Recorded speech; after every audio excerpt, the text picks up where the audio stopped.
Hey everyone!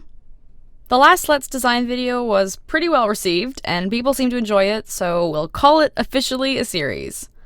I think the only rule will be that I won't do the same hybrid twice, just to keep things interesting.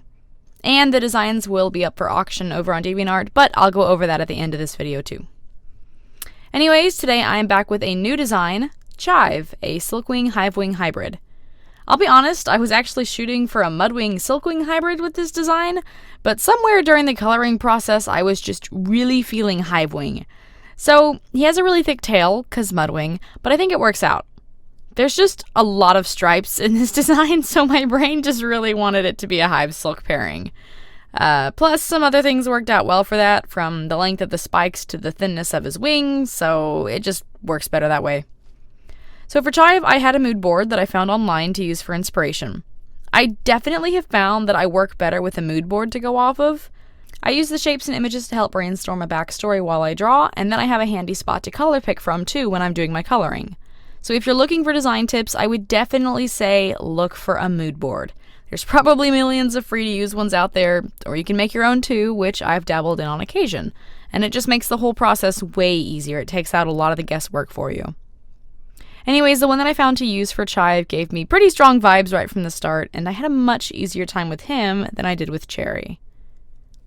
So Chive comes off to me as a drifter, a traveler, someone hatched with itchy talons, if you will. He's never stayed long in any one place, preferring to travel Pentala and the different hives. He was hatched before the tree wars ever started, before the forests were burnt down, and back when Queen Wasp was just Princess Wasp. So he's vintage, you know? Chive comes from a period in Pentalan history where the tribes got along a lot better, as evidenced by his mixed parentage, especially Silkwings and Hivewings. Speaking of his parents, although he did have both of them around as a dragonette, he was always itching to get out and see the world, and he left home pretty early. But he has retained a good relationship with both of his parents, who live together outside of one of the southern hives, near the Silkwing village his mother is from, and Chive visits the two of them when he's in that part of the continent. But due to his hybrid roots, Chive never felt quite right settling in any one place for too long, so he prefers to travel and see the world. He's been to all the hives multiple times, through the forests and leafwing cities, along the coasts, through the plains, and he's visited the Silkwing cities too. He's one of those dragons that just has friends everywhere he goes. Chive tends to be pretty easygoing, and he has no trouble meeting dragons during his travels. He's just one of those sorts who draw their energy from social interaction, and he's filled with a constant joy for life and appreciation for all the beautiful or intriguing things in the world. Chive keeps extensive travel journals, which is what he's holding in the drawing, but he actually isn't much of a reader himself. His position is, why bother reading about something you can just go and experience yourself? Multiple friends of his have found themselves in the slightly hilarious position of telling Chive about something or other, only for him to disappear for months on end, and return an expert on the subject thanks to his impulsive journeys.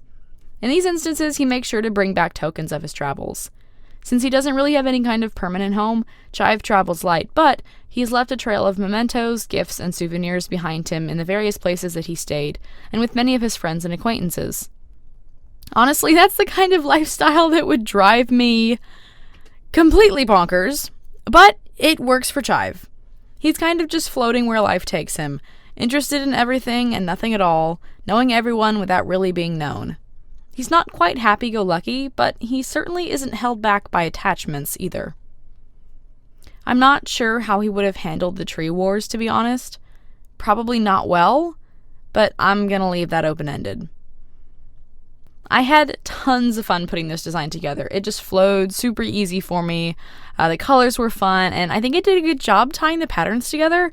I was a little worried he would end up looking like a camo dragon, what with the greens and the browns. Like, I had a little bit during the design phase where I was going to change the colors because I didn't want him to look like that.